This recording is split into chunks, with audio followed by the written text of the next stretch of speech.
दैविके सेवको पाहे तरी भेदिता द्रोहो चिलाहो म्हणून काही न हो तुझे लागे. भगवान सिद्धेश्वराच्या असीम कृपेनं श्री रुक्मिणी कल्याणराच्या चरणाजवळ बसून श्री सद्गुरु ज्ञानेश्वर महाराज, श्री जगद्गुरु तुकाराम महाराज, श्री संत एकनाथ महाराज यांच्या चरण सानिध्यामध्ये आपण सर्वजण मिळून महान ग्रंथराज ज्ञानेश्वरीच्या 17व्या अध्यायाच्या 16व्या ओळीचा आपण विचार करतो आहोत. विषय आहे सद्गुरु स्तवन. दैविके सेवको पाहो तरी भेदिता द्रोहोची लाहो म्हणून आता काहीच न हो तुझं लागी. ज्ञानेश्वर महाराज आपल्या सद्गुरूला म्हणतात, गुरु महाराज मी आपला सेवक होऊ पाहिजे तर सेव्य सेवक भावामुळे तुमचा जे अद्वितीयत्व आहे ते अद्वितीय नष्ट होऊन स्वरूपामध्ये भेद निर्माण आणि मग मी तुमच्या द्वेषाला पात्र होईल, द्रोहाला पात्र होईल. आणि म्हणून महाराज मी आता तुमच्या संबंधाने एक तर भक्त म्हणेल किंवा ध्याता किंवा विद्वान जिज्ञासू सेवक यापैकी काहीच होणार नाही. कारण काही जरी झालं तरी तुमच्या माझ्यामध्ये द्वैत निर्माण, भेद निर्माण. आणि म्हणून काहीच जर झालं नाही तर मग भेद निर्माण होणार नाही. भक्त नको, ध्याता नको, जिज्ञासू नको, सेवकही नको. हे सर्वथा सर्व ही नोईजे ते अद्वया तुते लाहीजे. हे काही जर मी झालो नाही तर मग मात्र मी भक्त नको, शिष्य नको, सेवक जिज्ञासू काहीच नको. हे सर्व जर मी झालो नाही तर मात्र तुमच्या अद्वितीय स्वरूपाची प्राप्ती मला झाल्याशिवाय राहणार. काही झालं तरी भेद निर्माण होईल. भक्त झालं तरी तुम्ही देव, मी भक्त. शिष्य झालं तरी भेद, तुम्ही गुरु, मी शिष्य. सेवक झालं तरी तुम्ही सेव्य, मी सेवक. जिज्ञासू जरी झालं तर तुम्ही जाणण्याला योग्य, मी जाणणार. म्हणजे अशा प्रकारचा भेद निर्माण होईल. म्हणून त्यापेक्षा काहीच नको व्हायला. भक्त नको, शिष्य नको, सेवक नको, जिज्ञासू नको, काहीच नाही. म्हणजे तुमच्या माझ्यामध्ये कुठल्याही प्रकारचा भेद निर्माण होणार नाही. तरी नुरून वेगळे पण रसी भजिनले लवण तैसे नमन माझे जाण बहुकाय बोल. जाऊ द्या म्हटले, ज्याप्रमाणे रसी भजिनले लवण, पाण्यामध्ये मीठ टाकलं असता वेगळेपणा शिल्लक राहत. नोहे सारिता निराळे, नोहे सारिता निराळे, लवण मेळविता जळे.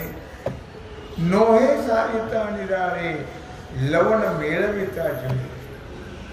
मीठ जर पाण्यात टाकलं तर त्याच्यात भेद निर्माण होत नाही. मीठ आणि पाणी एकच होऊन गेले. म्हणून तरी नुरून वेगळे पण ते वेगळं बोलतच नाही, ते एकरूप होऊन जात.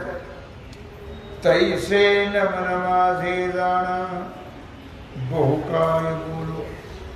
त्याप्रमाणे माझं हे ऐक्य रूपाने नमन आहे, भेद रूपाने नाही.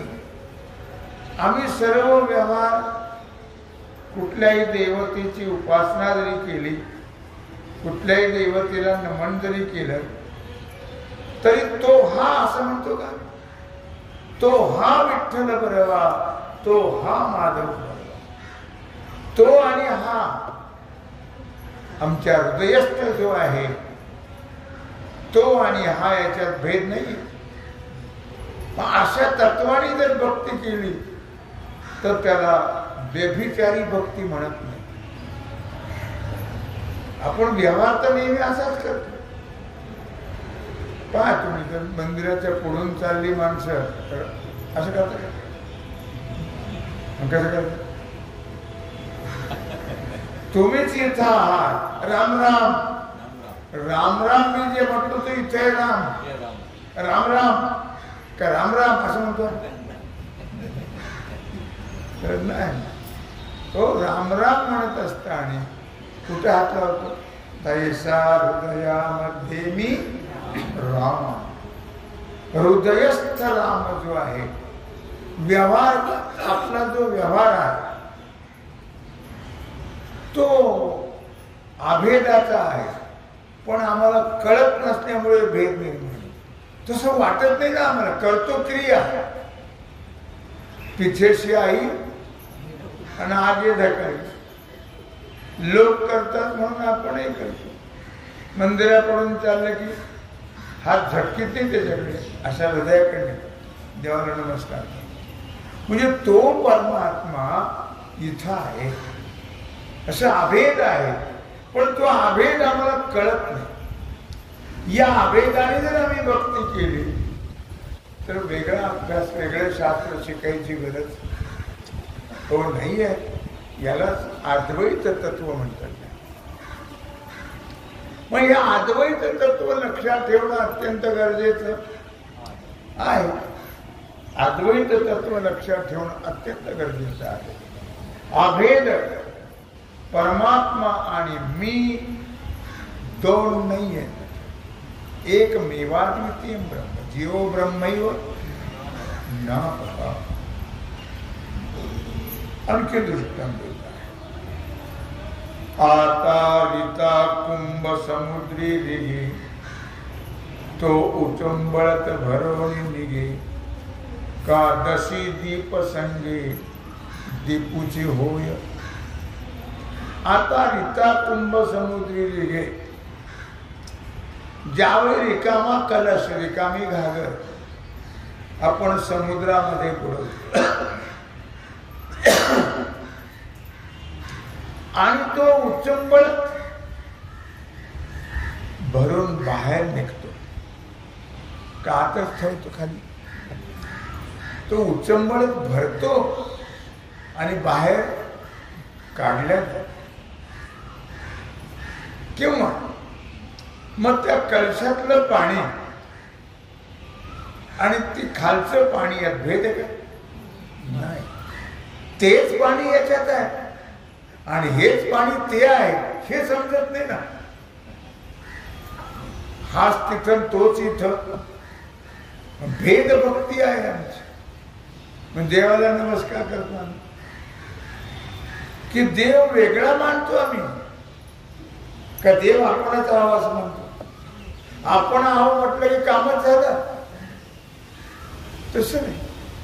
ज्या अर्थी आम्ही देवाला नमस्कार करतो मंडळी त्या अर्थी आम्ही देव आणि आम्ही एक समजत नाही. हो नाही आहे. भेद मानतो आणि भेद मानला की भक्ती होत नाही. भक्ती नेहमी अभेदात आहे हे लक्षात ठेवा. भेदामध्ये भक्ती नाही आहे.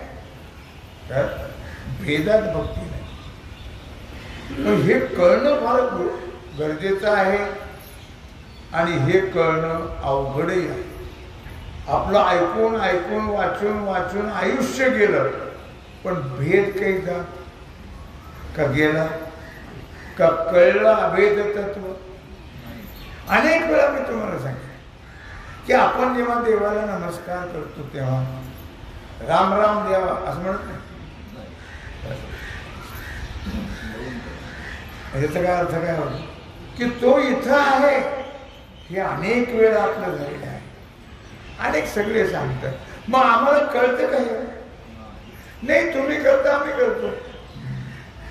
तुम्ही करता म्हणून आम्ही करतो. बाकी कळत नाही. अद्वैत तत्व कळत नाही आणि अद्वैत तत्व जोपर्यंत कळत नाही तोपर्यंत भक्ती होत नाही. जा तोपर्यंत अभेद जोपर्यंत कळत नाही की तो मी आहे तत्वमसी हे जोपर्यंत कळत नाही तोपर्यंत भक्ती होत नाही. म्हणून म्हटलं या दुसरं दृष्टांत देतो. कदसे दीप संगे दीपूचे होय किंवा दिव्याच्या स्पर्शाने वात दिवाच होऊन जाईल. दिव्याच्या स्पर्शाने वात काय होते. आपण दिवाण म्हणतो का दिवाण वातान म्हणतो. म्हणजे एक झालं की दोन राहिले. एक झालं. तसं परमात्मा आणि आपण दोन नाही आहे. परमात्मा गेला की उचलावं लागतं. लक्षात यातला परमात्मा नसेल तेव्हा म्हणजे परमात्मा आहे आपण परमात्मा आहोत. मग आत्मा गेला म्हणजे आपण संपलो. ते आपलं रूप आहे. आपण गेलो आणि ते आहे पडला. देह आहे त्याचं राहण्याचं स्थान आहे ठिकाण आहे साधन आहे. हे साधन आहे.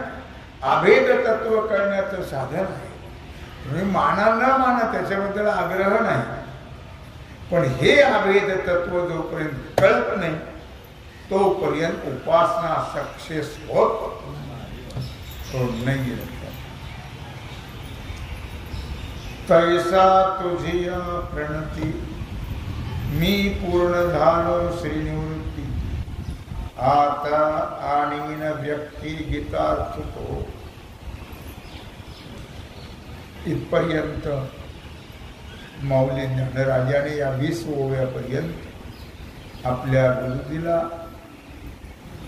अद्वैत भावाने नमन केलं की तुम्ही आणि मी दोन एकच आहोत या तत्वाने नमन केलेलं आहे.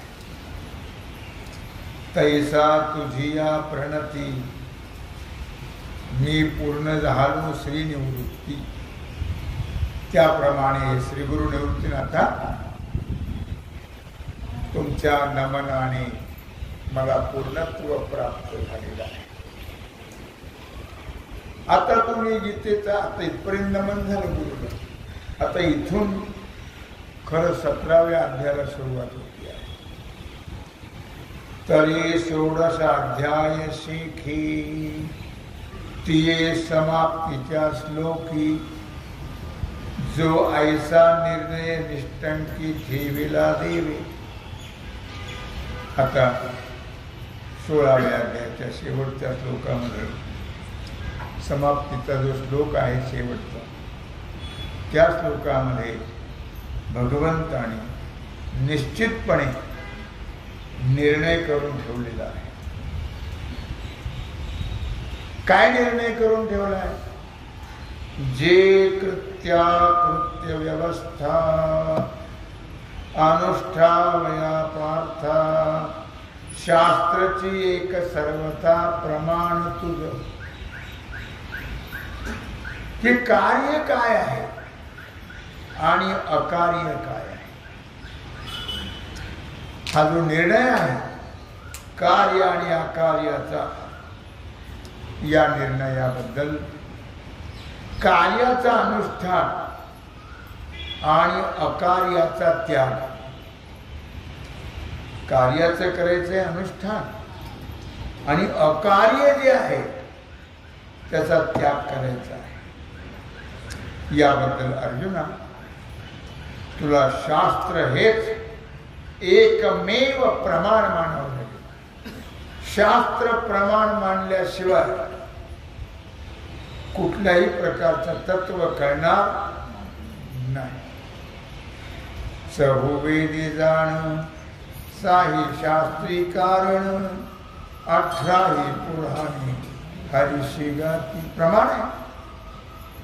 4 वेद 6 शास्त्र हे भगवंताचं भजन करतात, हे भगवंताचं गायन करतात. प्रमाण आहे. कशावर सांगता तुम्ही? प्रमाण आहे. वेद शास्त्र प्रमाण साई शास्त्री कारण 18 पुराणे हरिशी गाती. सगळ्यामध्ये काय सांगितलं? गप्पा मारले का? सगळ्याचं तात्पर्य आहे भगवत भजन करा. 18 पुराणे हरिशी गाती. म्हणून म्हटलं या ठिकाणी एकमेव सर्वतोपरी भगवान सांगतायत अर्जुना, तुला शास्त्र प्रमाण मानावं.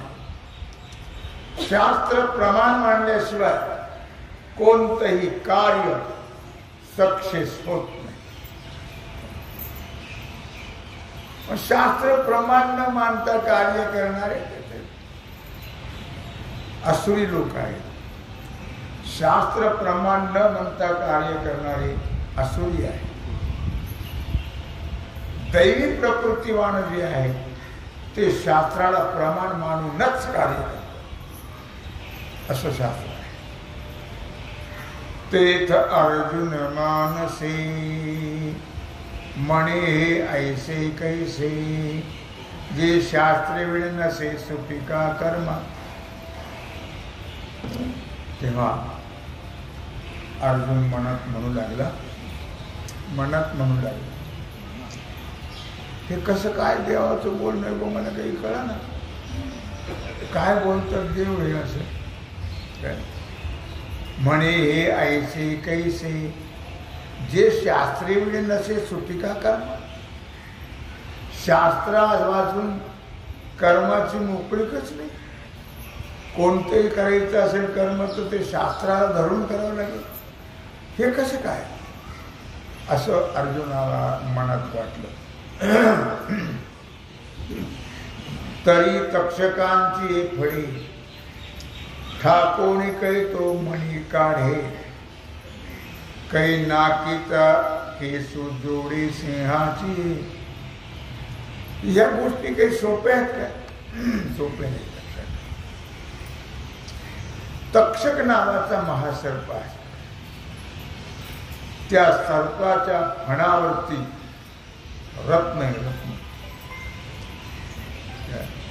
ज्यावेळी मोठमोठे सर्प जंगलामध्ये चरायला निघतात त्यावेळी तो मणी ठेवतात आणि त्या मण्याच्या प्रकाशाने चालतात. तो प्रकाश पडला की ते जीवजंतू किडी तिथे येतात त्या प्रकाशात आणि ते खातात. ते काम झालं की तो मणी पुन्हा मस्तकात चालतो. मग तो मणी जर मिळाला तर भाग्य समजा. रत्न आहे, मिळतं का? नाही. तरी तक्षकाची फळे ठाकून काही तो मणी काढे. तो मणी कसा काढता येईल? तक्षकाच्या फणातून नाही काढता येईल. बायकोने हट्ट घेतला किंवा सिंहाच्या नाकातला केस आणला पाहिजे तर मी मणी घालीन सोनीत, नाही तर नाही घालणार. सिंहाच्या नाकातला केस, लांब लांब केसाचा आणता येते. काही नाकीचा केस जोडे सिंहाची आहे. जर आणायला गेलास तर काय होईल? यद्गत्वा निवर्तन. म्हणजे तक्षकाच्या फणातला रत्न मिळणार नाही आणि सिंहाच्या नाकातला केस काढता येणं शक्य नाहीये. काही ठिकाणी वाघिणीचं दूध सांगितलेलं आहे. वाघिणीच्या दुधाचं फार महत्व आहे, पण ते मिळतं का हो? मिळत नाही. दूध काढता येईल का? पण एखाद्या काढी नाही. पण ते कोणत्याही भांड्यात राहत, त्याला सोन्याचंच भांडं तर ते दूध राहतं. तुम्ही कुठल्याही भांड्यात काढा, ते फोडून नसतं. ते भांड फोडतो आणि ते न दूध नसतं. मिळणं जोडणं हे फार अवघड आहे.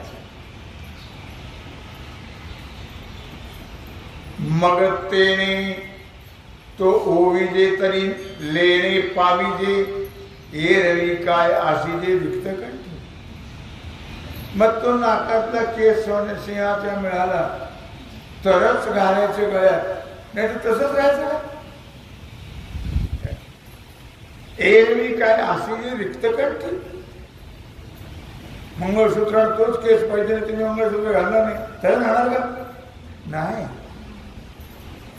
तैसी शास्त्रांची मोकळी. अर्जुनाला जे वाटलं ते अर्जुन सांगतो. या कपकई कोण भेटाळी एक वाक्यतेची फळी पैशी जे के.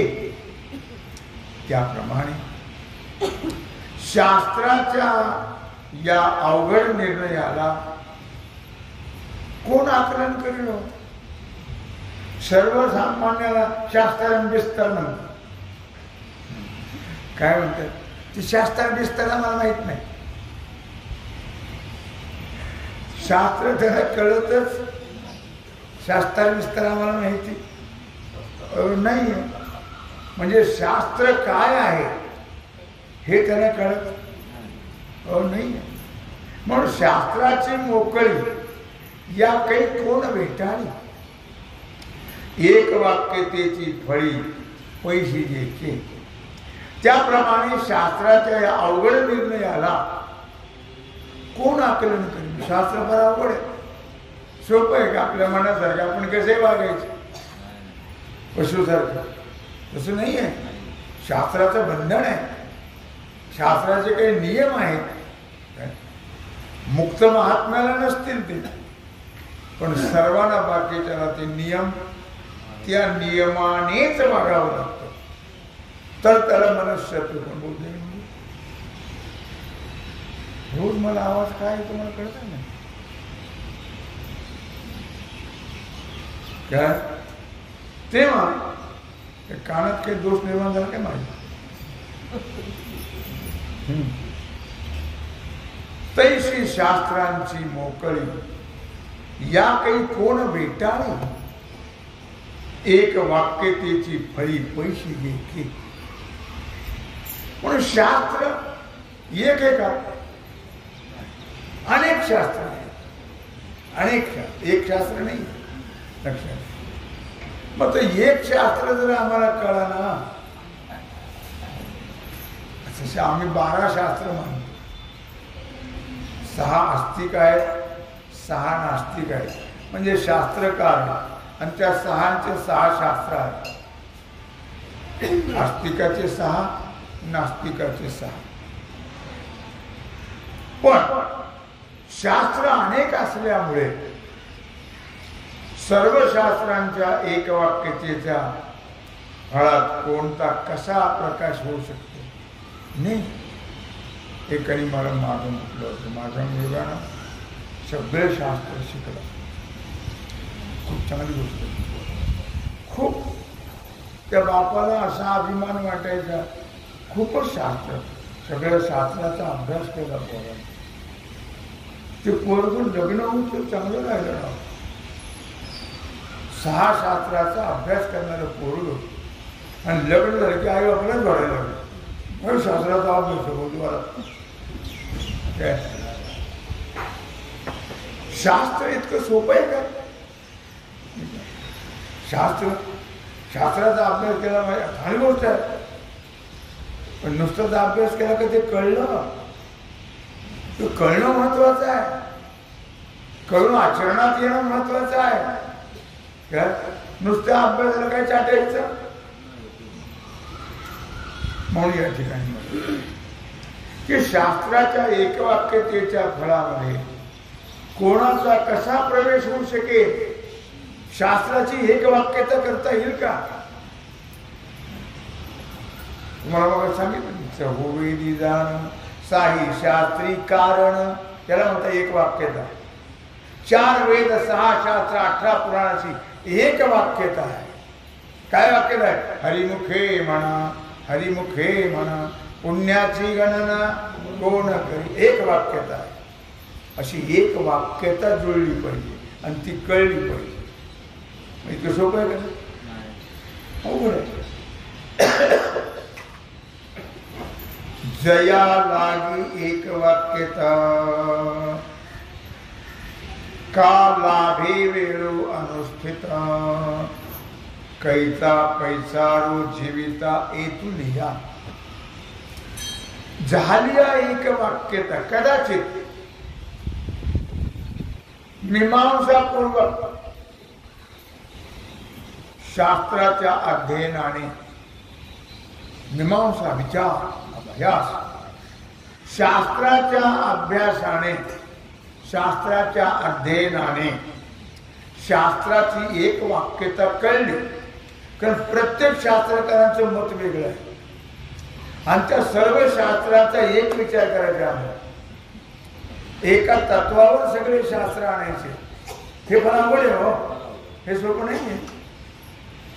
म्हणून म्हटलं झाली या एक वाक्यता, का लाभे वेळ अनुष्ठिता, कैचा पैसा रोजविता एतुलिया. समजा आम्हाला शास्त्राचं एक तत्व कळा, सर्व शास्त्राचं तत्व एक आहे हे कळाल समजा आम्हाला, तरी सुद्धा शास्त्रामध्ये सांगितलेली सर्वच्या सर्व कर्म करण्याकरता अवकाश तर मिळाला पाहिजे. सगळ्या शास्त्रात सांगितलेली एक कर्म आहेत का वेगळे वेगळे आहे, ते आम्ही सगळे करू शकतो? तेवढा वेळ कुठे आहे? तेवढं आयुष्य आहे का करायला? तेवढं नाही आहे. लक्षात.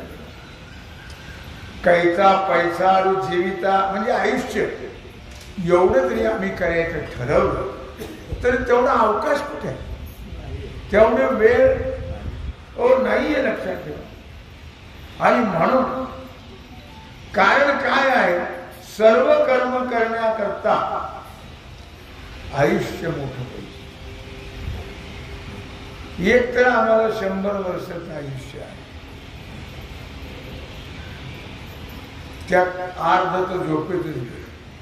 अल्प आयुष्य मानव देह, शतगणिले ते अर्ध रात्र खाय, मध्ये बालत्व पीडा रोग क्षय, काय भजनाशी उरले ते पाहेगा, हरे राम कृष्ण. काय म्हटलं त्याने? अल्प आयुष्य मानव देह, शतगणिले ते अर्धरात्र खाय. आपल्याला जरी 100 वर्षात जगत नाही, 100 वर्ष, पण 100 वर्षाचं जरी आपण धरलं तर त्यातले 50 हिशोब फक्त कितीचा आहे? 50चा हिशोब. त्या 50 मध्ये बालत्व, पीडा, रोग, क्षय, त्यात बालत्व आहे, अनेक प्रकारचं दुःख आहे. बालपण गेलं की तारुण्य आलं, तारुण्य आलं की लग्न झालं, लग्न झालं की ती बया मागं लागलीच. ती बया मागं लागली की जयदेव जयदेव, आणि तू सांगशील ते मी. हो हो, अलीकडे पोरांना उभं झालं, त्याला मिळालेच नाही काय का, त्याला काहीच मिळालं नाही. मी का सांगतोय आपल्याला बाकीचा विचार करतो की 50 वर्षाच्या आयुष्यात काय करणार तुम्ही? कुठं लावणार हात? काहीच करू शकत हो नाही. लक्षात, सर्व कर्म करण्याला तेवढा वेळ नाही, तेवढा अवकाश नाही. देवाचं भजन करायला वेळ नाही, तर बाकीचं काय घेऊन कशाचा अभ्यास आहे, कशाचं काय माहिती काय करतो आणि काय अभ्यास करतो आणि काहीही करत लक्षात. गाथा वाचतो, रोज ज्ञानेश्वरी वाचतो, भागवत वाचतो, नामस्मरण काय काय करतो, काहीच करत नाही. खाणे, झोपणे, हागणे एवढंच करतो मात्र, बाकीचं काय करत? रेटून खायचं, रेटून झोपायचं, वेळ कुठे?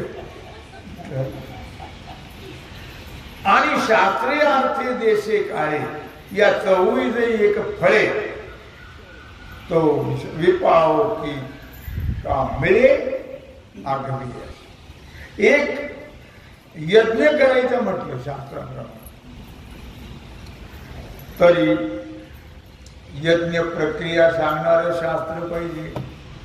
जो यज्ञ करायचा आहे तो मनाने करता येत नाही, त्याला शास्त्रच पाहावं. शास्त्रात प्रक्रिया सांगितल्या, त्या प्रक्रिया पाहाव्या लागतात. शास्त्राचा निर्णित अर्थ काय आहे ते अर्थ पाहावा लागतो.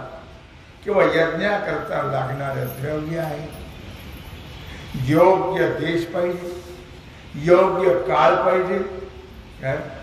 या चारही साधनाने जे मिळेल करणारा अधिकारी पाहिजे. कोणी यज्ञ करू शकतो काय? देवाची उपासना करू शकत नाही, लक्षात ठेवा. खाणारे पिणारे लोक देवाची उपासना करू शकत नाही, देवाला स्पर्श करू शकत नाही. शास्त्र आहे त्याला लक्षात. त्यांची उपासना फलद्रूप होत नाही. मग तुम्ही कसं करणार? करू शकत नाही ना.